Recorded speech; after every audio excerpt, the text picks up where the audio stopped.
It is our very, very big privilege to welcome in one of our favorite national college basketball analysts, friend of the program, guy who knows Mark Pope and BYU basketball better than most. Sean Farnham of ESPN is on BYUSN and will be so each and every week through the college basketball season. Sean, we're super stoked about this.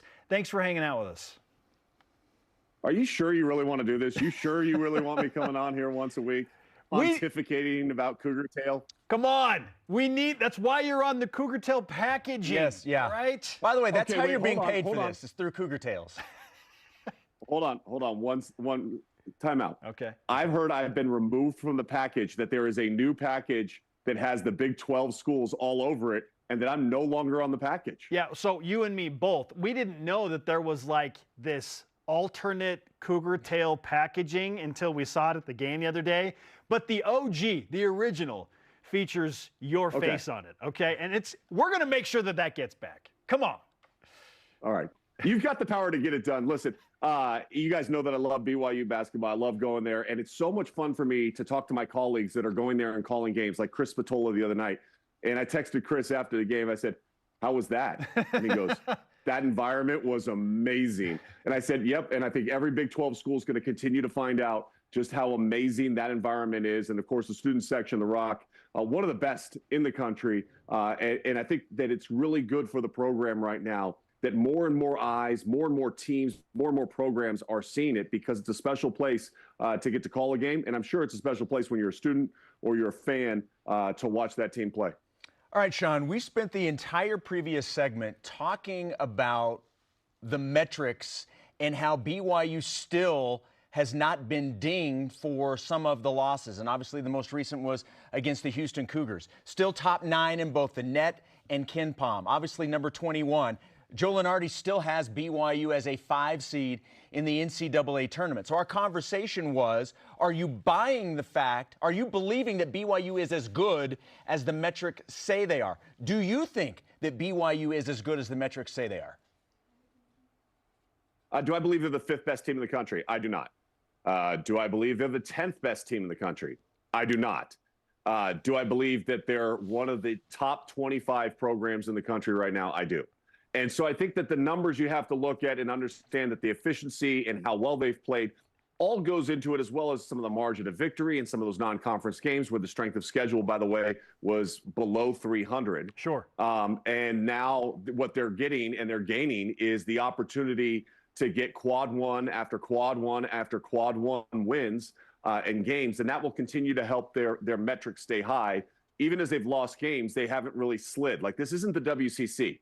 And that's not a slap against the WCC. But if you were 2-4 in the WCC, you're not even close to being in the top 100 of the net rankings, or in KenPom in the top 10. You know, those things don't happen.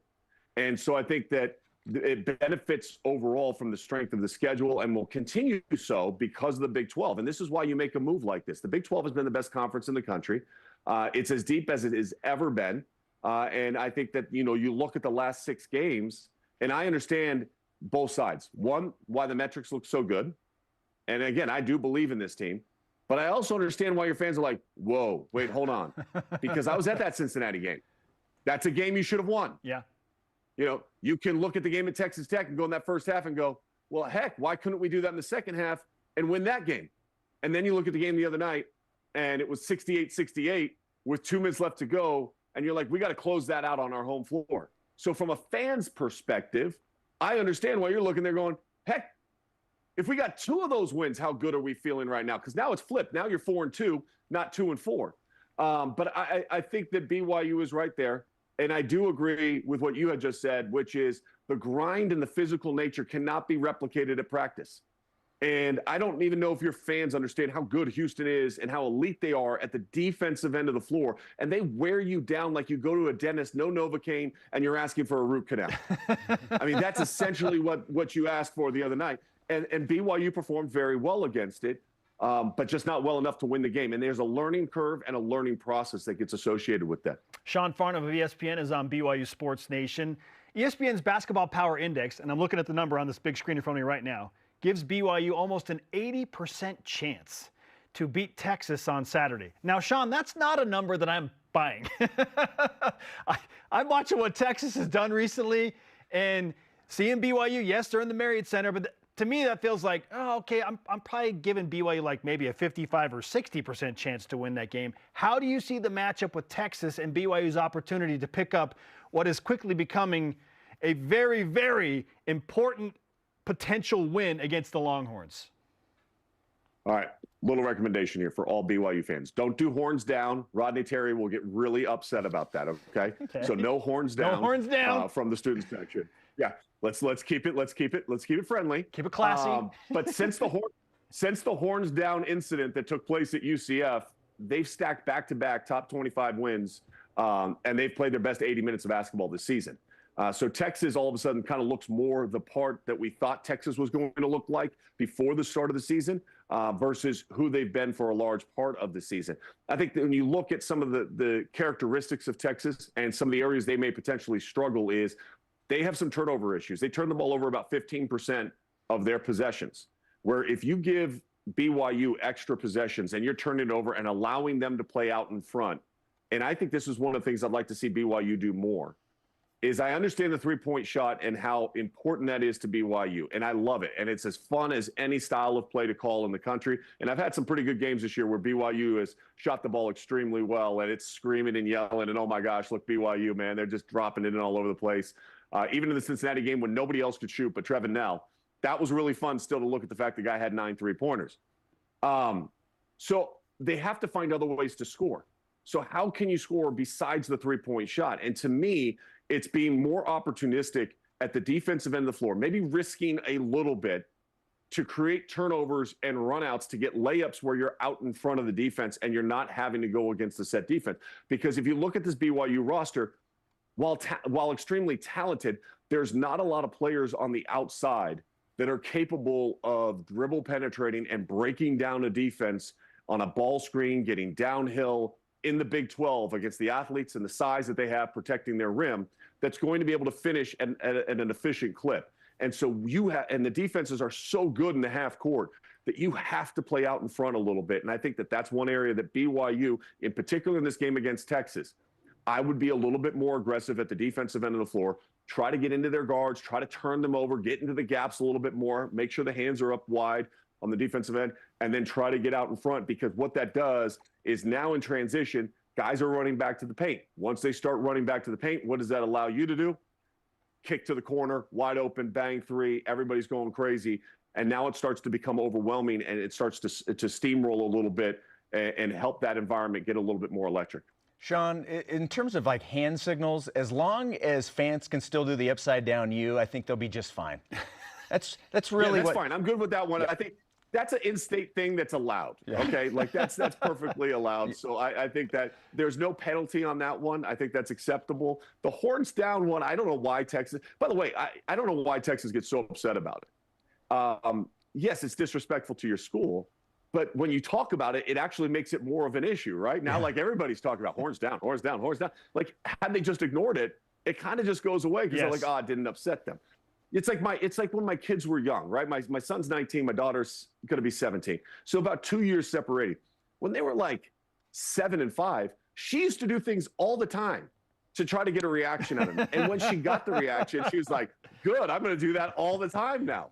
You know, versus when she did something and he didn't react, she was like, oh, well, why didn't he get mad at me for that? That's kind of how Texas is with the horns down thing. So now I want to go back to what you were just talking about in terms of with BYU's offense obviously being perimeter oriented, the ability to be able to drive and put pressure on the defense. While I don't know if Foose necessarily helps with that, how much can his presence and getting healthier and healthier with every game and giving BYU that low post presence, how much can Foose help with some of this now that he's on the the road to recovery and getting back into the flow of things?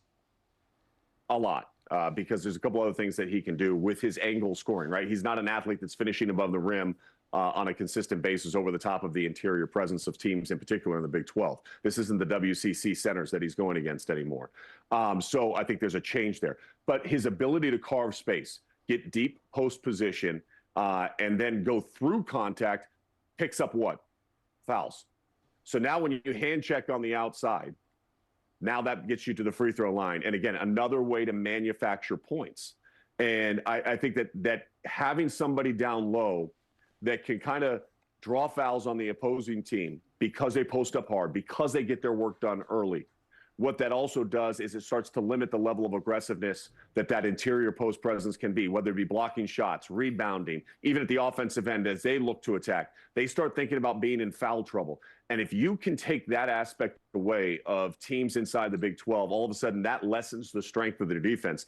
That's why I think Foose is a big part of this. I'm not saying Foose has got to be a double-digit scorer. He could maybe get about 8 points per game, but how many fouls can he draw? Like if I was calling more BYU games, I'm not scheduled to do any as of right now, but if I was, I'd be looking at how many fouls does the interior of BYU draw, more so than necessarily the point production in which you are getting from them.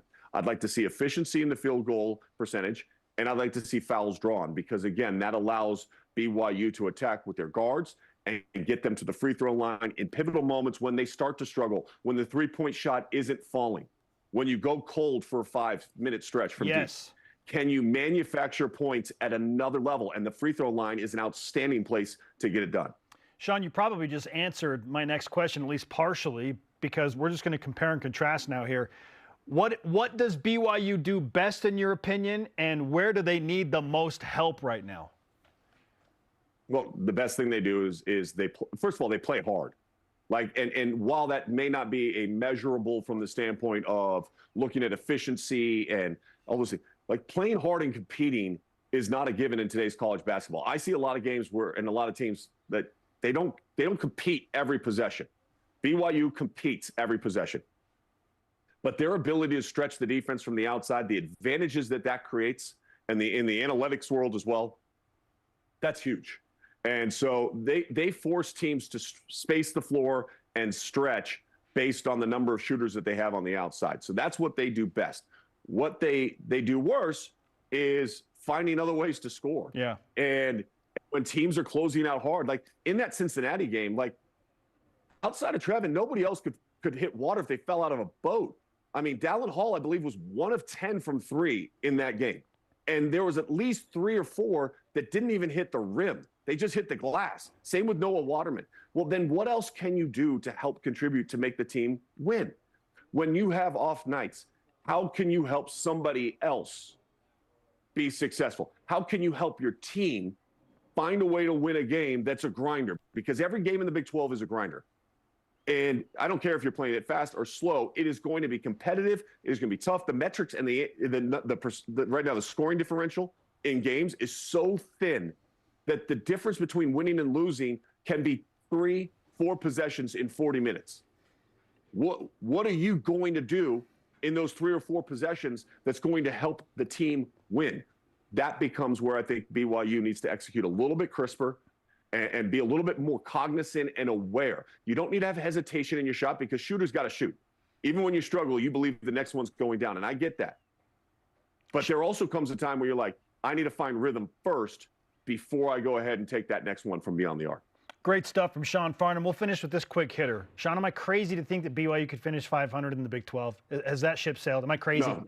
I said that before the start of the year. This next 6-game stretch, just as difficult as this 6-game stretch was that they just went through, the next 6 games has some wins stacked up there. Now, they've got to go out and prove that they're not tired, they're not fatigued, and they're mentally sharp, able to go through all those games because there is no off night. There's no Portland on the schedule. There's no USD on the schedule where you can put it in coast mode. You got to show up every single night, and you got to bring your lunch pail and a hard hat and be ready to go. And so I think that's the biggest challenge right now for this team. But the next 6 games, there's enough wins in there to get them actually, I believe, above 500 at the end of this 6-game stretch. Sean, I'm so fired up right now, dude. Like, you bring the energy. Yeah. You bring the right energy to this show, man. We're so stoked that you're a part of it. Well, you're stuck with me now. You guys offered me a contract for the remainder of the season. So whether you like it or not, I'm going to be popping up on your screens every single week. Let's do this. Let's go, man. Cougar Tales and contracts and some hoops. Sean, great to talk to you, man. We'll do it again soon. Thanks, Sean. Great talking to you guys. Have a good rest of your show. You got it.